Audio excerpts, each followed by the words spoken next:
Usa ra akong pinaka-istorya na. O ikaw nga politiko, mga rakot kag maayo. Kay ngano, daghang kwarta dito. Pinakadabis. Way daghang kuskus balangas. Aka na nga ako may istorya. Usa ra gyud. Kada mga politika, usa ra gyud ako may istorya. Usa ra gyud ako may istorya. Ang lingkuranan daghang kay nangita nga ikapuli. Di ba, mutana kanimo. Oh. Surya na to kag adlaw, di ba? Oh.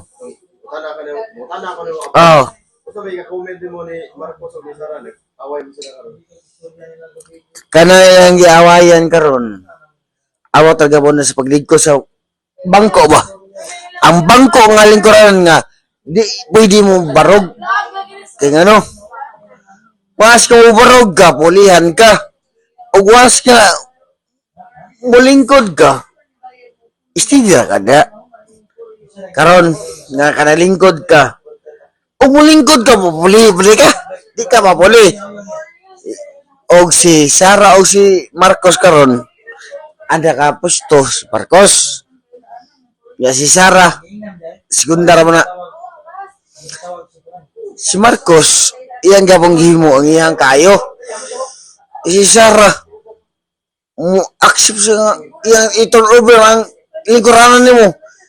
Ikaw nga estudyante naglingkod ka. Pulihan kasi yung classmate. Di ka malain? Mana yung pinakabati sa politika? O sarang yung pinaka-istorya na. O ikaw nga politiko, mga rakot kag maayo.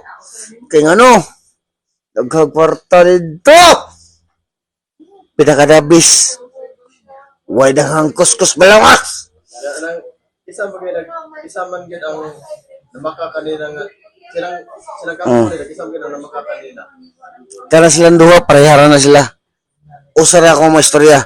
Si Marcos ni promise nga ang bugas tag 20. Pero di na mahimo. Kaya nga no, ang bugas na dito, og imay angkat tag 20. Nya maabot pa kag Indonesia o Malaysia o Vietnam. Mopliti pa ka og gasolina. Ang 20. Muad pa ka og crudo og gasolina. Dako kayo beranan. Ang 20, may manag 30. O awat si Sara. May si Sara. Namakakwang ka. O ikaw siya matungtong